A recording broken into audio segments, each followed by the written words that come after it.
You need to stop thinking that because you would never hurt or harm someone, that that person would not harm you.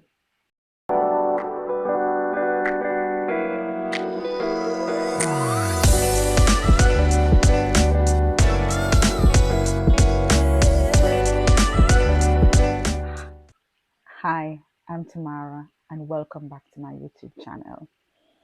By now, most of you may have heard about the Shanquella Robinson situation, where Shanquella lost her life with friends while taking a trip to Cabo in Mexico. So, based on reports so far, what we understand is that Shanquella and six more friends of hers, quote unquote friends, took a trip to Cabo to celebrate someone's birthday, one of their birthdays. And within 24 hours of arriving, Shanquella was dead. Now, this story captivated my attention because she died surrounded by her friends. Now, based on the reports, initially, friends reached out to her mom, her family, to say that it appeared as if she was poisoned by alcohol. She had alcohol poisoning. And then, not long thereafter, they reached out to family again to say she had, in fact, passed away because of this. Now, as the news unfolded, as we heard more and more things, it just got more and more horrific. An official autopsy indicated that the cause of death was actually her spine and neck being fractured in some way. And I'm not, an authority on any medical terms, but suffice it to say that she had spinal and neck injuries that caused her death. Now, this was a huge departure from what her friends had told her parents. And immediately, a flood of attention got thrown at this case. News media picked it up, YouTubers picked it up, and it was clear that something very sinister happened to Shanquella. Within a matter of days, a video surfaced showing Shanquella being beaten by one of her so called friends on this vacation in Cabo. And she was naked at the time. I couldn't I couldn't believe what I was seeing when I looked at the footage. She was being beaten mercilessly and refused to fight back. It was just horrific to witness, watching that video. And it made me think about just how many of us, how many of you may be surrounded by people who really should not be in your space at all. Now, vloggers are on top of this situation and forcing the hand of justice to ensure the perpetrators are held accountable, and rightly so. But I wanted to come on here and just talk to you, my sisters and brothers, to share some thoughts and some things that you must always keep in mind when dealing with friends or associates. And we'll start with the first one. To the pure, all things are pure. What do I mean by that? You need to stop thinking that because you would never hurt or harm someone, that that person would not harm you. You need to stop using yourself as a benchmark in terms of what you think people around you are capable of, because you will leave yourself careless in situations where you should be alert and looking for red flags or seeing red flags that are presented to you. Think about it. When you see persons being incarcerated or in prison for serious crimes, what do they look like? They look like regular people for the most part. They look like your brother, your son, your daughter, your sister, your aunt, right? They don't look like this scary, terrible human being that has committed the atrocious acts that they're being convicted for. No, they look like regular people. Now, I will share with you a quick story time of how I learned that I could not be naive in situations where persons surrounded me. Now, I worked with another young lady some years ago, many years ago, and we were not friends, but we were acquaintances at work, and it was fine. And she sometimes did not have a good attitude, and even other persons would talk about that or mention that, but I wasn't concerned because I was so focused on what I needed to do to be successful that I wasn't paying attention to others that way at all. And I didn't have any run-ins or any experience with that, so I wasn't even paying attention to it. And then one day she got into a situation where she was being held accountable for something that went wrong that she was responsible for, and it needed some support in terms of resolving the situation and getting back on track and that sort of a thing. And I was the person who had to help to resolve that situation. So we sat together, I met with her, and we were talking about, okay, how are we going to address this? What kind of remediation we needed to put in place, what those actions needed to be, on and on and on. And while I was there trying to, get from her what her thoughts were, and I was sharing my own thoughts, she broke down crying. And at first, I didn't understand. I was thinking, okay, is something wrong? Is she not well? And she said, life is so unfair. And I said to myself, okay, clearly she must be going through something. Um, so let me listen. Let me stop what we're trying to do, because she's very emotional. Let me listen to what is happening here. She said, life is so unfair. You have everything.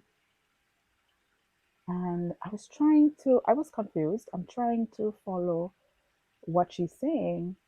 She continues to say, you know, you have a husband that loves you, you have family that supports you, you live in a nice house, you drive a nice car, you're successful, you have everything going for you, and I just feel like, I'm not able to achieve that. Listen to me. I was stunned. I was absolutely stunned by what I was hearing. And, I was quickly trying to think of, all right, what is happening, first of all, and then what is my response in this situation? Because I couldn't believe that this woman is having an emotional break because she's put in a situation where I have to help her. But even helping her is causing her such discomfort that she had to confess that she really didn't like me very much, because she thought I had things that she couldn't get, and life was unfair because of that. Now, in Jamaica, there is a saying that people bad mind you. And of course, you hear about it, and you know what bad mind means. It means, there are people who may not be happy for you, or they may not celebrate your success, or maybe they want some of the success you're experiencing. So you know that this exists. And in Jamaica, it's called bad mindedness. But I had never been in a situation where someone told me to my face that just me existing and appearing to have a good life was making them miserable and completely unhappy. I wasn't angry. I wasn't angry. I felt sorry for her because she didn't even realize that what she was saying didn't make any sense. The house that she was saying how I was living in this wonderful house, she didn't even know that it was half empty because I was still trying to put together money to buy furniture and that sort of a thing. She didn't understand that. She didn't understand that the things that she saw, right, was on the surface. She really didn't understand what my life was about, right? Or even how I got to where I was at that point in time. And this is the challenge with people, right? They see you when you're experiencing success. They see you at the end of your story. They don't see the sacrifices and the struggle that you had to go through. She didn't understand any of that. So I shared with her a little bit. And I said, you know, it took a while for me to get here. And there is no difference between you and I. And you too can accomplish what you think I have and way more than that, right? I am just a person like you, and you cannot allow what you see to make you believe that it is not also available to you. There is nothing that I have that you can't have for yourself. Lord knows I didn't buy the last car. I didn't buy the last of that make and model. You are free to purchase any car you desire, and it will happen over time. So I tried to encourage her. I talked to her, you know, and I realized that she really was just in turmoil for no good reason. And I thought about that situation after, at the end of that day, and even, a few times since that episode. And I learned that insecurities, or the insecurities of people, will cause their mind to give them more and more things to be insecure about, and their mind will make them suffer. Certainly, this girl was suffering. Her mind was making her suffer for no good reason at all. And the ironic thing is, I thought she was beautiful. I thought she had a lot going for her. She looked nice. She dressed nice. She was free and single. She could do whatever she wanted to do. But she was fixated on something else, not grateful for what she had, but fixated on what she thought I had, right? And conjuring up things in her mind that made her believe that possibly she would not be able to get some of those things too. I realized that day that people can be so affected by you when you don't even know they exist. So you must be careful.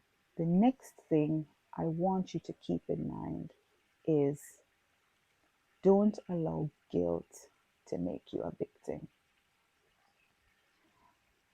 It can be hard if you are the only successful, quote unquote, successful person in your group, and you may feel compelled to make everybody comfortable with your success.